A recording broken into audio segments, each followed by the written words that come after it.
This is Steve from Boxing UK. Absolutely delighted to be joined by Michael Hunter. How are you, fella? I'm good. How y'all doing? How you doing?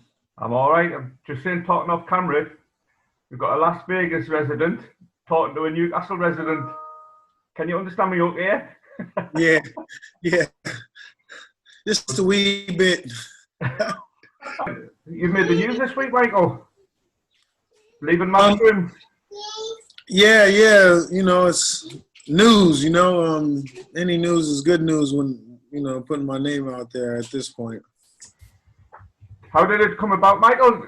Was it just the end of a contract and it just runs down and expires, or does Eddie actually give you a call and tell you that you're not renewed? Or from my understanding, I thought I had 2 fights on my contract, but you never. It's really hard to say when it comes to these contracts.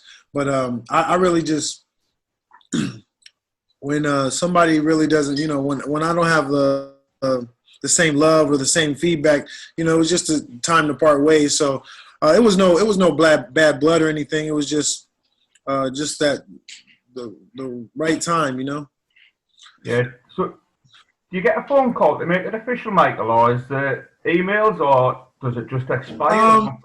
It was through email, and yeah, we made it official through email, and that's just kind of how it went. It was no bad blood. Just to fans, it just seems a bit mad. Are you ranked number 4 by the IBF? You've got the number 4 heavyweight in the world, technically a free agent. Surely you've had. Yeah, Never I mean, it probably very, very. This probably hasn't been done much. Being in this position, this is like very new territory. It's very rare that this happens, especially to a heavyweight. When you're ranked at this high and you have, you're like, out there. So, but, luckily me being with DAZN and having the opportunities that DAZN was able to give me has put me right where I need to be to, continue my career. So, like I said, it was really no bad blood. Maybe I will see some of those DAZN fighters later down the line, but just right now at this time, it was, I think it had a lot to do with the business. The whole COVID thing hit everybody. Yeah.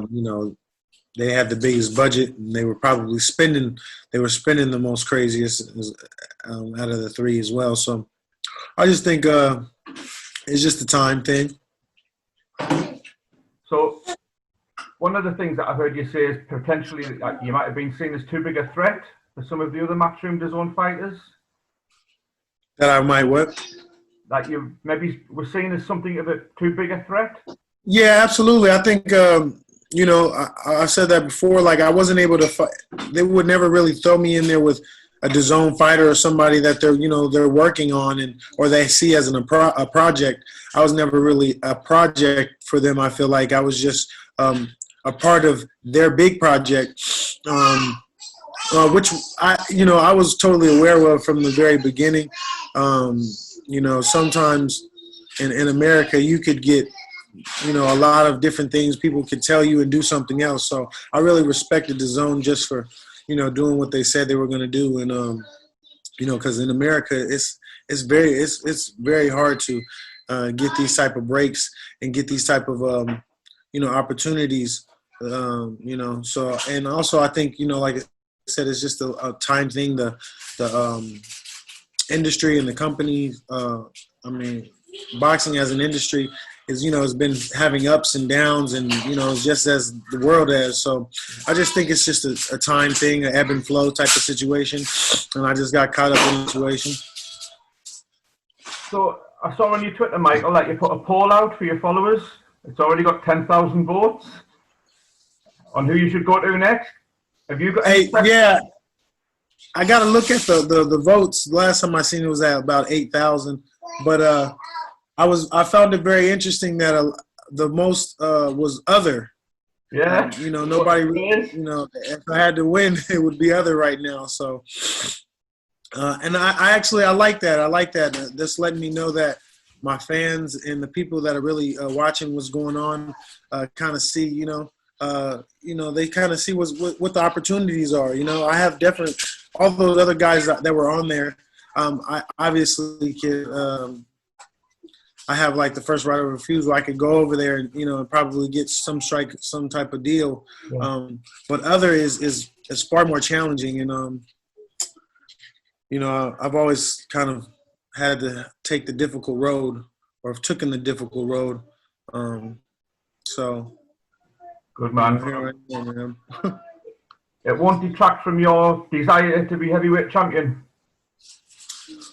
The desire still lingers. Obviously, I'm so close. This is something to put on for my family.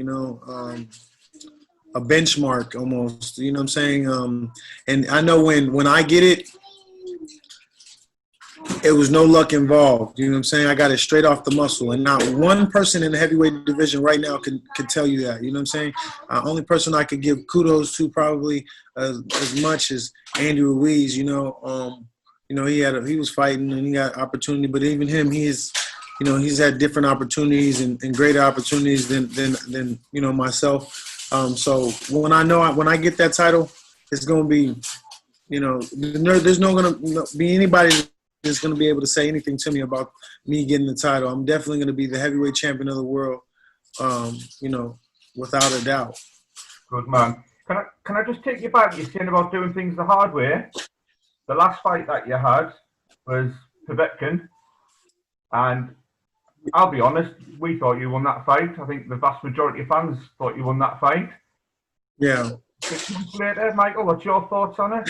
Yeah, well, that's kind of the thing. Like, I've taken the hardest route. I kind of know that, I was not the favorite. I mean, and exactly, I was signed with DAZN, and I was the B-side on that show. So, that kind of just lets you know what the position is. But even in the fight, I know I chose to try to fight it out and try to just go, guns a-blazing too early.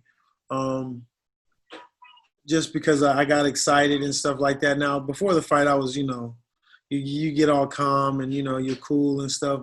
But once you're in there, energies change and, the real comes out. So I think, I took a little hard route when it came to Povetkin. I could have made it a lot smoother and a lot easier. And I think that we both knew that at the end of the fight, that if we did another round, a 13th round, a 14th round, or we continue, that I'm going to start, spreading, is going to start seeing who's the best. Do you still think you won the fight, though, Michael? Yeah. I think I won the fight personally, but, it's not a personal decision. So, I just really only could do whatever I could do. I know that this game is such a business. There's so many different things that the fans and people do not get to see, and so without them being able to see, they will never be able to grasp the respect or the what it took to get actually to this point. You know what I'm saying? They can only know that it took a lot of energy, or you must have to be at this position to get there, but nobody will really be able to tell in detail the plans and how it's unfolding. So, we're just taking it one day at a time. We're going to, continue to fight, continue to just do this journey. Do you think that this draw, is the thing I feel like. Huh? Sorry, mate. I was just going to say, do you think that draw robbed you, because obviously Povetkin's got Dillian Whyte next, do you think that robbed you of a potential fight with someone like Dillian? Yeah, absolutely. I think they wouldn't have been able to deny me, and I only have to blame me for for that. One thing I always do is, no matter what happens and what I'm able to see in my reality, I always ask what I could do, what I could have done better. You know what I'm saying? Even if how far I seen out of my reach, but if it was in my vision and it was clear for me to see it, then it was something that I could have did to change. Change that the outcome. So, I'm really not mad about it. I know I got to go back to the drawing board. I had, a couple little minor situations during the training camp, and stuff that, like you said, you don't really get to see. But it is what it is. I have to ask you, mate. Now, sorry to put you on the spot. If it was Dillian, how would you do? How would you get on? I think I would stop him a lot easier than I would stop Povetkin. Well, I didn't stop Povetkin, but I feel like it would be a much easier task, and I think he would quit. I think he would quit. I don't see him much of a dog as Povetkin. Now I do see him. He is durable, and he does have a good chin, and he's strong. But I think Povetkin's gonna probably beat him in this fight, and I think I would stop him. Brave words, mate. Who are we to argue? And I always use, like, if you ever hear in my lingo, I always use stopping them instead of knocking them out. Yeah. It's much more valid to me. You know what I'm saying? So I like to TKO them. It's sometimes you knock them out, they think it's an accident. They don't know what happened and stuff like that. So I like to make them quit. That's a proper boxer's mindset, that, Michael. Two more. Obviously, you want to be heavyweight world champion. You've said that's what you're going to be. The way that the division's panned out, to get there, it probably looks like you'd have to either fight AJ or Fury. Who do you think you'd have the best chance with? Who would you want to fight the most? I fought Tyson Fury in the amateur, so I kind of got, we kind of got a little something. I feel like there, a little, something that's hasn't been, settled. I guess, there's a lot of, saying that he said, they said this, that, who won the fight or whatnot.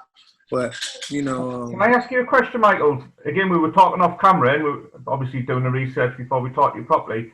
One article I read was you said that you absolutely smashed him for 3 rounds. I beat him. Yeah. I beat him so bad that he didn't come back to the next fight. That means I basically TKO'd him in the fighter's realm. When it comes to fighting, you know what I'm saying? Yeah. I go around all around the world. You know what I'm saying? Anybody that I've been in the ring with, they will never tell you that they were able to stop me or get the best of me. You know what I'm saying?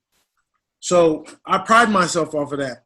I've been to every gym. I go all around the world to compete and to play this chess game. You know what I'm saying? Yeah. Whether it's outside the ring, whether it's to get paid for it or it's in sparring. So I like to look at the man and know that I could checkmate you. And now I didn't say I would checkmate him. I have checkmated him, but I put him in check. I'll put it that way. So we're ready. For you then. So it's only a matter of time, man. It is, mate. I don't know Anthony Joshua. That would be a new terrain. I'd rather fight Tyson Fury. Anthony Joshua is like, I think he's poses a threat, but I don't see him as interesting to me. You know what I'm saying? Yeah. So that's it. Last one, Michael. Just going away from the boxing a little bit. Couple of press articles over here about your involvement with the Black Lives Matter, and something that you're getting along with your brother. Just wondered if you want to let UK fans know, just in case it goes under the radar over here. Yeah. Well, as far as the Black Lives Matter. Yeah. Why you being knucklehead? Say bye-bye. Bye-bye. Bye. Quality man. Could you repeat that? Yeah, I was just asking, Michael. Yeah, you've been involved with the Black Lives Matter movement, and something that you're doing with your brother. Just obviously, we've got a big following here in the UK. I want to know if you wanted to let us know what was going on there. Yeah. Well, we are starting our own foundation, nonprofit organization, and we have a lot of different ideas that we want to do and have for the Black Lives community and the Black Lives Matter situation. We have an app coming out that is going to assist with all this, and then we have also different plans on traveling and fighting and doing some charity work all over the world. So we're in the midst of that right now. Yeah, I know, obviously, without going into it, I know that's something that's very personal to you as well. Absolutely. I don't really talk about it much, but, my dad died by these same type of matters. And, at the end of the day, like, it wasn't publicized or it wasn't in any news. And it was their word against a dead man. So it was, and it was swept under the rug very, very fast. My whole life was taken. A big part of my life was taken from me at that moment. I had a lot of growing up to do at that very, very moment. And, it's very tragic for these things to happen in families. And, people don't see how much of a problem this really is. You know what I'm saying? When people's lives and families and, loved ones are being taken, and these are the, some of these people are the dominant people in the household. Once that one thing falls, you know what I'm saying, the foundation is very rocky from there on. So, and that's how it was for me in my life. I was a teenager when my dad passed, and, I had other younger siblings, and I had to definitely change up and play a different role. So, and it was a part of my growth. I really wish that, other people have the fortune to do that. But, sometimes a lot of people don't have a chance to continue to grind and pierce through, all their endeavors. I feel like I've kind of passed all the heartache and, what I'm saying, I'm just ready to now spread the knowledge and show about, true intelligence and, being conscious and being sensitive. That's the whole point, is they've got us losing our senses. We don't have sensibility. Once we get our sensibility back, the civilization will easily, be more cohesive. Michael, I can only wish you the very best luck with that, mate. It's a valiant thing that you're doing. Thanks for sharing that, by the way, as well. I appreciate it. Thank you. We'll just end, Michael. Obviously, thank you very much for your time. It's 10 a.m. over there in Vegas. Say again? 10 a.m. over there in Vegas. Who? Is it 10 a.m.? 10 o'clock? Oh, yeah, it's 10:30. Yep, 10:30. Yeah, 6:30 here in the UK, so I'm off for another cup of coffee, Michael. It's been an absolute joy to speak to you, mate. I know we've been in touch for a little while, but... Thank you so much, man. I really appreciate you. You're a star, and I hope to speak soon. Hope to see you in the UK soon. That's right. I'm working on it. Good, man. You take care, Michael. Yeah. Thank you.